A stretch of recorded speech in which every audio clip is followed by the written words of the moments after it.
আমরা Saint Martin দ্বীপের মানুষ আজ আবারও হারালাম এমন একজন মানুষকে, যিনি নিজের জন্য না, সব সময় ভেবেছেন দ্বীপের মানুষের কথা। এই ছোট্ট দ্বীপের প্রতিটা বালু কোনায়, প্রতিটা ঢেউই ছিল তার স্বপ্ন। তিনি চাইতেন সেন্ট মার্টিনের বেকারত্ব দূর হোক, যুবকদের মুখে হাসি ফুটুক, অসহায় মানুষ একটু ভরসা পাক।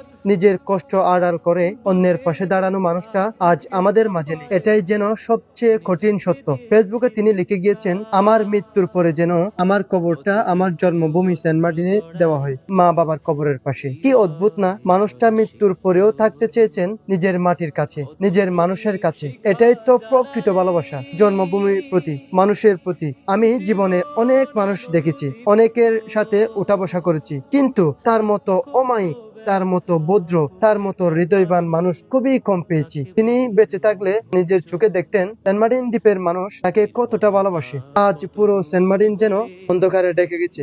যেদিকে তাকাই মানুষের চোখে কান্না, প্রতিটা ঘরে সুখের নীরবতা, প্রতিটা হৃদয়ে একটাই প্রশ্ন, এভাবে হঠাৎ করে কেন চলে যেতে হলো? আমরা কেউ প্রস্তুত ছিলাম না এই খবর শোনার জন্য। এমন মানুষরা চলে যায় না, তারা থেকে যায় স্মৃতিতে, দোয়া আর ভালোবাসায়। আল্লাহ যেন তাকে জান্নাতের উচ্চ মাকাম দান করেন।